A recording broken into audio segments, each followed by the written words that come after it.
européenne, ni les États-Unis, ni les monarchies arabes sunnites, ni bien sûr Israël, ne veulent d'un Iran doté d'un arsenal nucléaire militaire. Dit autrement, personne ne veut que l'Iran ait la bombe. L'option diplomatique est tentée depuis plusieurs années, mais l'option militaire ne peut plus être éludée.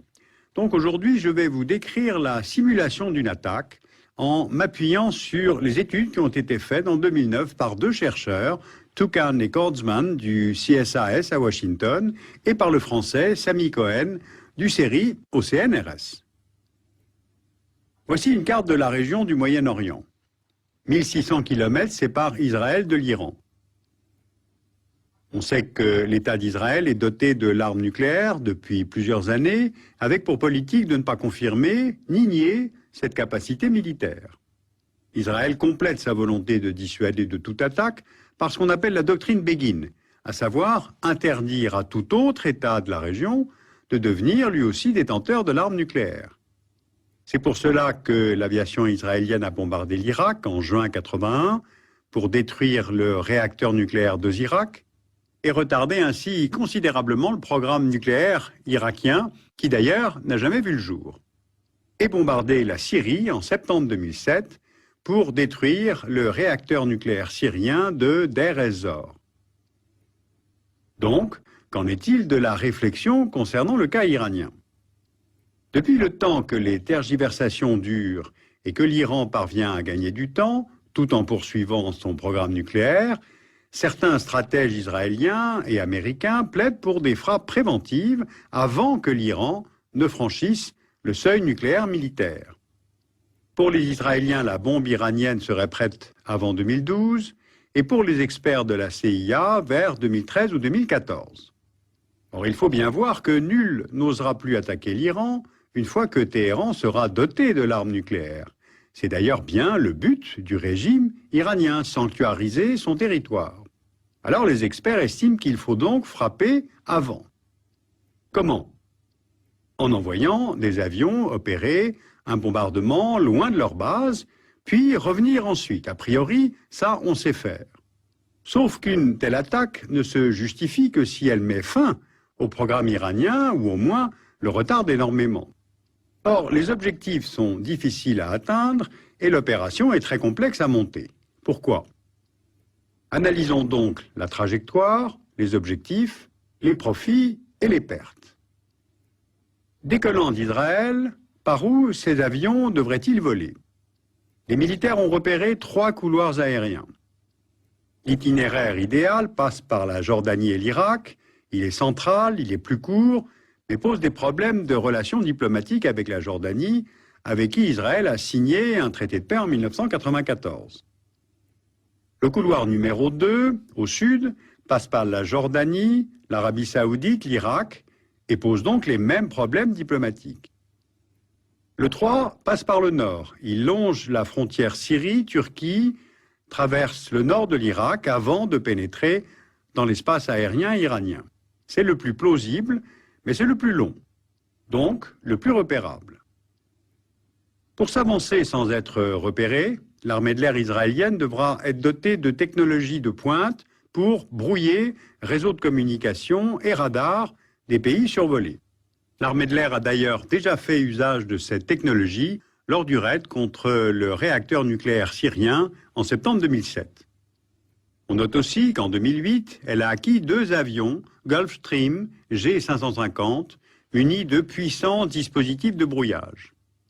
Mais selon le rapport, il va tout de même falloir une centaine d'avions, F-15, F-16, plus les avions ravitailleurs, parce qu'il faut une combinaison de chasseurs, d'avions radars et de bombardiers. Donc le risque est forcément élevé.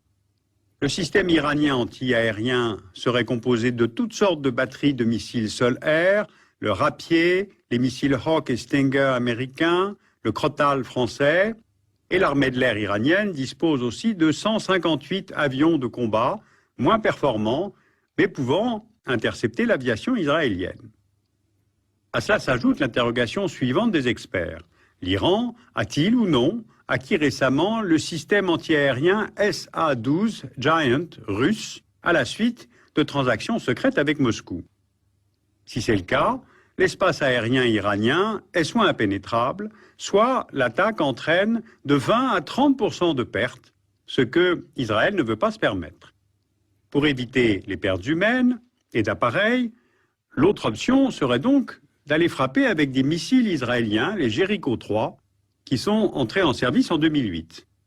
On a calculé que 42 missiles Jericho 3 étaient nécessaires pour détruire les installations iraniennes. Sauf que les cibles ne font que quelques mètres de superficie et il n'est pas sûr que les Jericho aient une telle précision pour une telle frappe. Donc, exit l'option des missiles. L'autre facteur qui fait que les militaires estiment qu'il faut un très grand nombre d'appareils, c'est qu'il y a des dizaines d'installations nucléaires dispersées sur le territoire iranien et il est impossible de les attaquer toutes en un seul bombardement. Donc, il faut frapper le maillon central des installations iraniennes, c'est-à-dire le centre de recherche nucléaire d'Isfahan, l'usine d'enrichissement d'uranium de Natanz, l'usine de production d'eau lourde de Arak et le réacteur nucléaire de Bushehr. À partir de cette hypothèse des militaires, deux problèmes. Un seul bombardement sur Natanz, Isfahan, Arak et Bushehr, est-ce bien suffisant? Car si l'Iran dispose d'installations secrètes ailleurs dans le pays, le programme d'enrichissement d'uranium ne risque-t-il pas de se poursuivre? Deuxièmement, il y a la dispersion des installations, mais il y a aussi leur enfouissement. L'usine d'enrichissement de Natanz est construite à 8 mètres de profondeur, protégée par un mur de béton de 2,5 mètres d'épaisseur. Les centrifugeuses sont enterrées à 25 mètres sous terre et recouvertes d'une chape de béton armée de plusieurs mètres d'épaisseur. Donc, il faut frapper avec précision, mais également en profondeur. D'ailleurs, en 2008, Israël s'est fait livrer par Washington environ 600 bombes dites briseurs de bunkers. Le modèle, le GBU-28 Bunker Buster, pèse 2,5 tonnes, perd 6 mètres de béton à 30 mètres de profondeur. Bien, poursuivons notre simulation.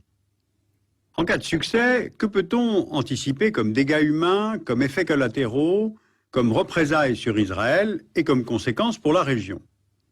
Si la frappe touche sa cible, ce qui est tout de même le but recherché, l'explosion du réacteur de Bushehr provoque des retombées de radionucléides sur un très vaste périmètre. Cela entraîne la mort immédiate de milliers d'Iraniens vivant à proximité, des centaines de milliers seraient ensuite atteints de cancer, et entre les deux périodes, du fait des vents dominants, les pays voisins seraient eux aussi largement contaminés par les radionucléides. Maintenant, les représailles. L'Iran dispose de missiles Shihab 3, dont la portée atteint Israël, on le voit sur la carte, et Téhéran pourrait riposter par des tirs de missiles à tête conventionnelle. D'ailleurs, en 2008, l'administration Bush a livré à Israël un radar américain de surveillance, installé maintenant dans le Negev et servi avec l'aide de techniciens américains. Au sud du Liban, l'allié Hezbollah pourrait tirer des missiles Zelzal qui peuvent atteindre Tel Aviv. Et s'ils sont envoyés en grand nombre, l'état-major israélien confirme qu'il ne peut pas les intercepter tous. Or, depuis la guerre au Liban de juillet 2006, le Hezbollah a reconstitué son stock et disposerait de quelques 40 000 roquettes de diverses natures. À cela s'ajoutent les possibilités de passage de frontières par des kamikazes pour des attaques suicides sur le sol israélien. Et puis, Téhéran conserve aussi comme option le blocage du détroit d'Ormuz, aggravant ainsi la crise internationale, car c'est par ce détroit qu'est exporté environ 40% de la production pétrolière mondiale. Et puis enfin, et c'est là qu'est le paradoxe, un tel bombardement ne ferait que renforcer l'Iran dans sa décision de poursuivre son programme nucléaire, puis de se retirer du traité de non-prolifération. Voilà, une telle simulation permet de mesurer que l'opération est complexe à monter et son issue nullement garantie. On voit bien que les hypothèses se répondent les unes aux autres. La perte du monopole atomique pour Israël dans cette région reviendrait à un séisme pour tous les Israéliens. Or, Israël ayant toujours été adepte du zéro risque, l'état-major pourrait préférer quand même une attaque préventive. Vu son histoire, on peut comprendre que le peuple juif se crispe à toute idée de menace d'anéantissement. Les monarchies et les régimes arabes, ensuite, les sunnites, redoutent énormément que l'Iran franchisse ce cap. D'abord pour leur propre sécurité, et ensuite parce que cela entraînerait une prolifération dans le monde arabe lui-même. Donc si on pousse un peu loin le raisonnement, on comprend que ces régimes arabes ne seraient en fait pas fâchés que Israël se charge du travail. Sauf que les conséquences d'un tel bombardement sont